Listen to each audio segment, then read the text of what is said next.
नमस्कार। चलिए आज एक सफर पर निकलते हैं भारत के एक बहुत ही अनोखे जिले में। एक ऐसी जगह जो हिमालय की तलहटी में बसी है, एक रहस्यमयी जंक्शन की तरह। जी हाँ, ये कहानी है पीलीभीत की। आइए इसके हर एक पहलू को जरा करीब से समझते हैं।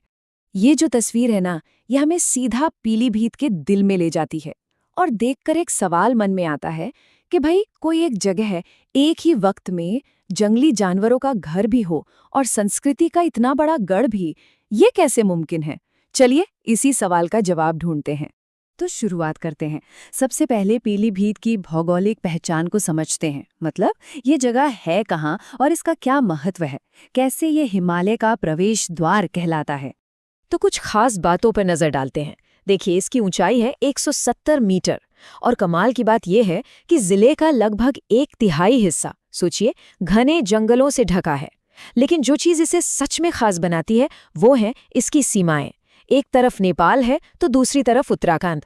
मतलब इसकी सरहदें इंटरनेशनल भी है और इंटरस्टेट भी। तो चलिए अब जमीन की बात से हटकर थोड़ा वक्त में पीछे चलते हैं। इसके इतिहास में एक डुबकी लगाते हैं और उन कहानियों को जानते हैं जिन्होंने इस इलाके को वो शक्ल दी है जो आज हम देखते हैं। तो ये जो नाम है पीलीभीत, इसका मतलब क्या है?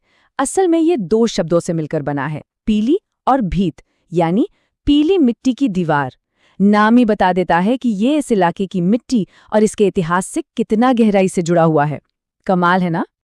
और पीलीभीत का सफर वाकई बहुत लंबा और दिलचस्प रहा है। सोचिए, द्वापर युग में राजा वेणु की कहानियों से इसका जिक्र जुड़ता है। फिर मध्यकाल में ये रोहेलखंड की राजनीति का एक अहम केंद्र बना। और बात यहीं खत्म नहीं होती। 1816 में अंग्रेजों के खिलाफ विद्रोह की आग भी यहीं भड़की और आखिरकार 1889 में इसे बरेली से अलग करके एक स्वतंत्र जिले का दर्जा मिला। तो इतिहास ने तो इस जमीन को एक पहचान दी, एक आकार दिया। लेकिन कहते हैं ना, किसी जगह की असली आत्मा तो उसकी संस्कृति, उसके संगीत और उसकी इमारतों में बसती है। चलिए अब पीलीभीत की इसी आत्मा से मिलते हैं। जरा यहाँ की वास्तुकला को देखिए। एक तरफ मुगल शैली में बनी ये शानदार जामा मस्जिद है और दूसरी तरफ है प्राचीन गौरी शंकर मंदिर।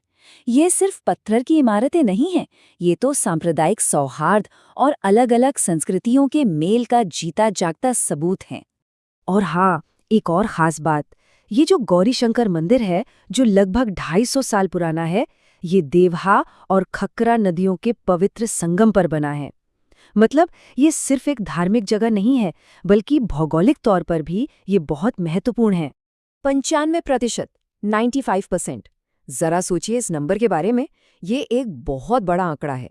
क्या कोई अंदाजा लगा सकता है कि पीलीभीत से इसका क्या लेना देना हो सकता है? तो ये आंकड़ा जुड़ा है बांसुरी से। जी हाँ, पूरे भारत में जो बांसुरियां बजती है ना, उनमें से लगभग हर बांसुरी का सुर पीलीभीत की मिट्टी से ही निकलता है। देश की 95% बांसुरियां यहीं बनती हैं।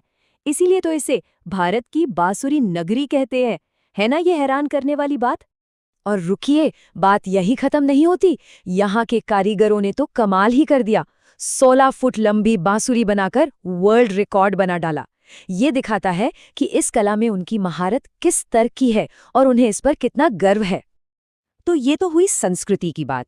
अब पीलीभीत की एक और पहचान को देखते हैं जो बिल्कुल अलग है। एक ऐसी पहचान जिसने 2 दुनियाएं साथ-साथ चलती हैं। एक तरफ जंगली जानवरों का घर और दूसरी तरफ लहलहाते खेत। ये है पीलीभीत का वो जंगली चेहरा, पीलीभीत टाइगर रिजर्व, जो बाघों, तेंदुओं और यहाँ तक कि दुर्लभ बारहसिंगा के लिए एक महफूज घर है। प्रकृति यहाँ अपने असली और पूरे वैभव में नजर आती है। और जंगल की ठीक दूसरी तरफ हमें मिलते हैं लहलहाते खेत। इस जिले की जो अर्थव्यवस्था है, उसकी रीढ़ की हड्डी यहाँ की उपजाऊ मिट्टी और खास तौर पर गन्ने की खेती है। यही खेती यहाँ के लोगों का पेट पालती है। तो चलिए इसकी आर्थिक प्रोफाइल को थोड़ा और समझते हैं। यहाँ की अर्थव्यवस्था का पूरा आधार ही गन्ना है, जिस पर 4 बड़ी-बड़ी चीनी मिलें चलती हैं। और ये सिर्फ देश तक ही सीमित नहीं है। यहाँ की ताज़ा सब्जियां तो दुबई जैसे इंटरनेशनल मार्केट तक जाती हैं।